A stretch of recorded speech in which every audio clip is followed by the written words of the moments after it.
Hey g'day, boys and girls, Sheilas and blokes.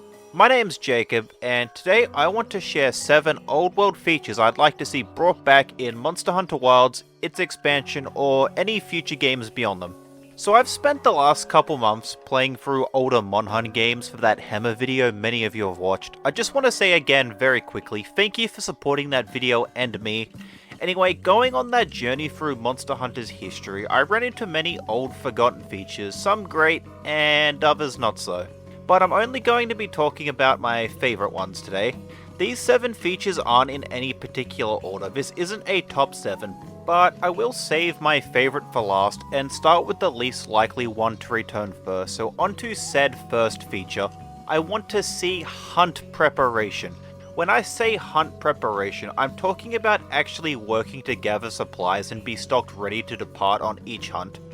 Many people's first experience with Monster Hunter was the 5th generation, and if that was you, then you likely aren't too familiar with the immense satisfaction of starting from zero and slowly working your way up in terms of not only your equipment and reaction skills, but also your supply inventory. Getting items in these newer 5th gen games is not hard at all. Like, if you look at the combo list now compared to the old world games, Capcom has cut the middle recipes in a lot of these combos. Now a herb just turns into a potion, you don't need a blue mushroom anymore, and bomb casings are completely gone as a couple of examples. Comboing is just far too easy now.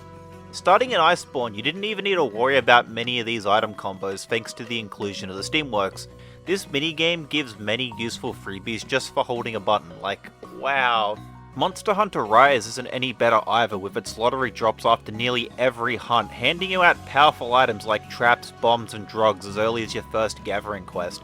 This isn't even to mention the DLC item packs Capcom's now sharing players in. I never realized how much I missed working to get these items until I went back to the older games like Freedom Unite and Portable Third. I love the feeling of having essentially nothing, living off just herbs until I have the zenny or mushrooms for potions, then enough honey for mega potions, of choosing carefully if I should even use the mega potion because I don't have that many yet in my inventory, or having to decide what quests I bring traps and flash bombs on because the target monster is difficult, but also knowing I don't have many of these to throw away at everything. Once you're over 50 hours into the game, the item scarcity slowly goes away and you'll end up being loaded on supplies, but only as long as you keep up the farm management. You know, maybe that's just me being an old man going all, back in my day, yada yada, but this is what makes Monster Hunter feel like Monster Hunter to me. I haven't even got to the infinite item resupply yet. What a massive bloody mistake that was during the development of World. You don't particularly have to plan what to bring or use on quests anymore, since you can just go back to camp and restock items at any time. You have everything you ever want, whenever, and that needs to go away. It was this infinite item restock that got flash bombs nerfed, making them useless for why we even used to carry them. That's to stop flyers, by the way. It's also the simplest way to nerf Bogon, which, love them or hate them, you got to admit these are unfairly overpowered and need something done to address that. I'm all for you crafting more ammo on a hunt, but you shouldn't be allowed to return to camp and immediately get all that ammo and combo materials back mid-quest.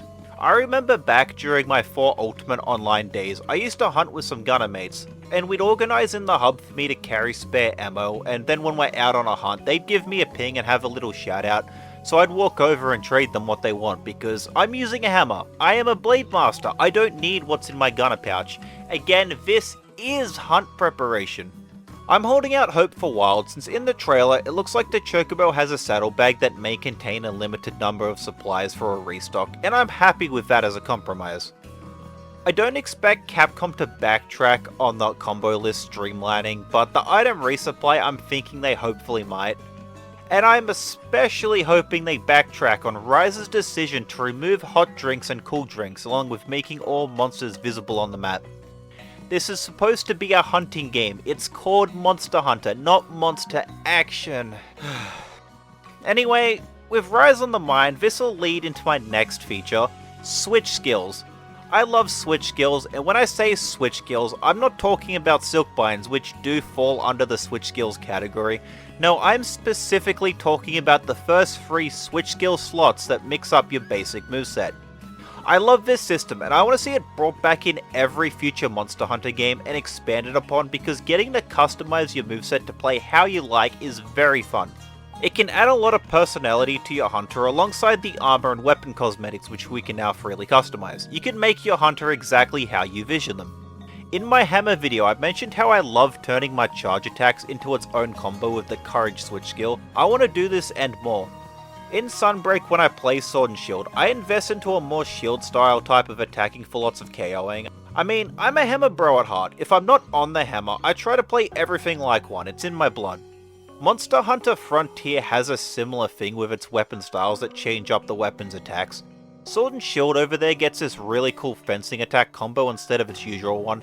Frontier actually has a lot of awesome attacks I'd like to see brought onto the main series weapons. And switch skills could also keep the gameplay fresh on top of the usual gear progression during the campaign. They are all around fun, and I think I've said that enough, so moving on. The next feature I want to see is quest list bloat. I want to see our quests thick, make them chunky, create dozens of quests for each hunter rank, many pages of quests for us to go down and clear. Monster Hunter is a game where repeatedly hunting monsters is fun. It's the core gameplay loop, and I want to see hundreds of different quests to do that. I love that in the 4th generation games, each quest rank had 6, 7, 8 pages of quests to do. Like, there is over 1,000 quests to clear in Monster Hunter Generations Ultimate. But then you compare that to Monster Hunter World, which has hardly half as many, and a lot of them are fighting monsters in that one boring arena you get tired of seeing after the first 10 hunts there. Sunbreak finally answered my prayers, giving us plenty of Master Rank quests to seek our teeth into, but Base Rise had hardly anything until the patch content added additional advanced quests to the Final Hunter Rank tier. I like using the Tigrex from Rise as a good example, since this fella you can fight on 3 of Rise's 5 base maps, but in high rank the only quest you can farm him on alone is the Sandy Plains. If you go back to older games, say Tiggy spawns on 4 of the maps, well, there will be a quest to fight him individually on 2 of those maps. One's likely a capture quest, and then there'll be a Hunterthon quest to fight 2 or 3 Tigrexes at once. Like, yeah, I know this just adds filler to the quest list, but it'll give us more things to hunt, and that's fun. I know World and Sunbreak has investigations, but I don't find these as appealing as having massive checklists to go down and clear. 4 Ultimate and Sunbreak both had investigations and a massive quest list, so we know they can do both.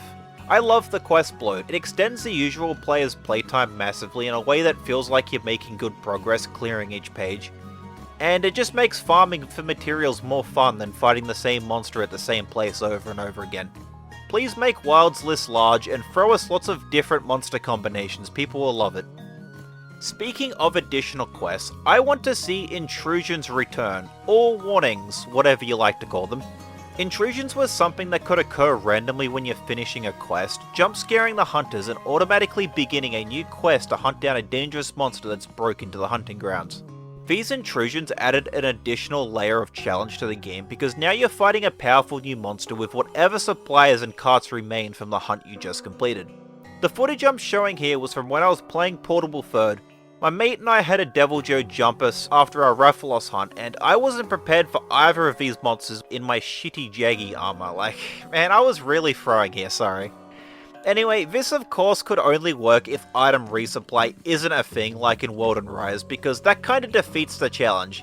It'd be basically no different than the return to camp after a hunt feature from World otherwise.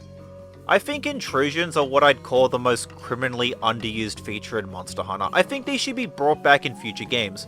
Outside Portable Third, where they can occur often, it's only been brought back in Generations Ultimate for a story urgent quest where you fight Valstrax. It's unfortunate. I also feel these add another layer of immersion to the games, really makes the world feel alive when another dangerous predator can swoop in after you dispose of another and then you get contacted by HQ to hunt it. It's just cool. Intrusions aren't the only style of old quests we've lost moving on to the 5th generation, because up next I want to talk about subquests. These were neat little side objectives you can complete on a quest for additional rewards. Yes, I know 5th generation has subquests, but these aren't the same thing. World and Rise made them really generic tasks you can complete on nearly any quest, like inflict X amount of status ailments, capture X amount of monsters, etc. These aren't fun, and to be honest, I'll often find myself forgetting they even exist for a dozen more hunts before I accept another because they just don't feel meaningful to complete. In the old world games, these were quest specific. For example, in Monster Hunter Tri, I wanted to make the Barra Farmer recently, and the quest here to fight it had 2 sub-quests for cutting the tail and destroying anthills. So I went and switched to the Switch Axe so I could reach the tail, and then I had the Barroth ram anthills. When I finished the quest, I'm now rewarded with extra Barroth parts, making the farm faster. I did the exact same thing to farm prized pelts in Generations Ultimate for my Hammer video. By completing the Slay Ankita subquest on this Kezu quest in G rank, then ending via subquest, I can get the pelts without ever fighting the Kezu. There have been some instances where a quest goes south fast, and my team knows it's not looking likely we'll finish, so instead we'll choose to end via subquest because we'll still get the break rewards, we'll still get the subquest rewards, we're getting stuff and not completely failing the quest. I'm sure by now I've hammered home that the subquests are an incredibly useful feature I think should be brought back in future games. The new optional side objectives can remain as side objectives like they get called in World because these aren't subquests despite what they get called in Rise. This next one is something that has been attempted recently, but I feel Capcom didn't go all the way through with it. I'm talking about dark areas and dynamic lighting. Back in Monster Hunter Tri, Capcom and the Monhun teams experimented with lighting in dark caves, adding another layer of realism to the Monster Hunter world. At the start of every quest, you'd find a torch in the item box, and this thing had several really cool gameplay gimmicks aside from just illuminating caves.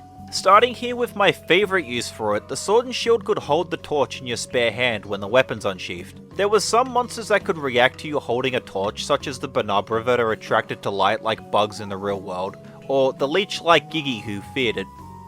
Using the torch, you could light braziers in large caves where you fight monsters. This was a really cool gimmick that added a lot of immersion to the game. I really miss it. Monster Hunter World tried this in some areas that were darker than others, and you'd load Bright Moss onto the slinger to shoot at walls, and then there was some Fire Rock slinger ammo too, but these were nowhere near the same thing as we had in Tri. I want to see this return in Monster Hunter Wilds. I think it'd be awesome. Like, imagine an entire Underdark themed map with the most horrific monsters crawling around in its dark caverns. Picture all of the creepy, grotesque jump scares you'd find. It's cool, like, perhaps this isn't exactly what you picture Monster Hunter to be, but the series certainly has its fair share of horror-esque monsters already, and media that hints towards such themes, so I wouldn't completely rule it out. Now onto my final feature I want to see brought back most of all, and it's another Tri exclusive. Yep, you can probably guess already, it's underwater exploration and combat. This was Monster Hunter Tri's biggest standout feature, but sadly its biggest issue too. If you've played Monster Hunter Tri or 3 Ultimate, then you either fall into hating underwater or loving it. There's no real in between because this was, and well, it still is an incredibly decisive feature. Regardless of how you feel of Tri's underwater, I think a second attempt at this style of movement is long overdue and would work far better this time. Capcom has Tri and over a decade of criticism as a reference point to work from, as well as they now have far better development tools to work with. Tri's engine combined with being developed for the Wii, the Wii U, and the 3DS no doubt held the game back in spots. Don't get me wrong, I'm not calling these games out saying they're terrible. No, I love both Tri and 3 Ultimate, okay? All I'm saying is there was plenty of room to do better back then, and especially now today in 2024 and beyond. Today's current platforms, the PS5, the Xbox, whatever they're calling it now, and the PC, these are all incredibly powerful systems. Combining those with Capcom's new in-house development engine, the RE engine, or hell, even perhaps their newer REX engine, I'm not exactly sure what Monster Hunter Wilds is using yet. Regardless, the team has all the ingredients to make an incredibly impressive game that plays and controls amazing. I mean, just look at Rise on the Switch. It's bloody insane how well that game looks and performs when you put it next to games made by billion-dollar companies that sell far more than Monster Hunter does on the same system. I think Wilds has a lot of potential to make underwater combat perfect now with better controls, better hardware, and a better engine. And I think Capcom knows it. I think the recent 20th anniversary monster popularity polls, Abyssal Lagiacrus making it into the top 20, a monster that's only fought underwater and is a variant of Underwater's flagship monster. I get the feeling this sends a big signal to Capcom that players want underwater. And I mean, normal Lagiacrus hit 3rd place, so like, I think they get the message. I have said for a long time now, after 4 Ultimate started introducing vertical movement upwards, and Rise finally took us to the highest mountain peaks by running and jumping there, I truly believe the only way to continue such freedom of movement is to once again return to the ocean depths. And with that, I come to the end. If you're still here, thank you. Please like the video if you liked it, dislike it if you didn't. I'm open to dialogue in the comments, so please share what you thought of these and what you'd like to see return below, and subscribe for more content like this. Alright, that's all. Have a good one, people. Cheers.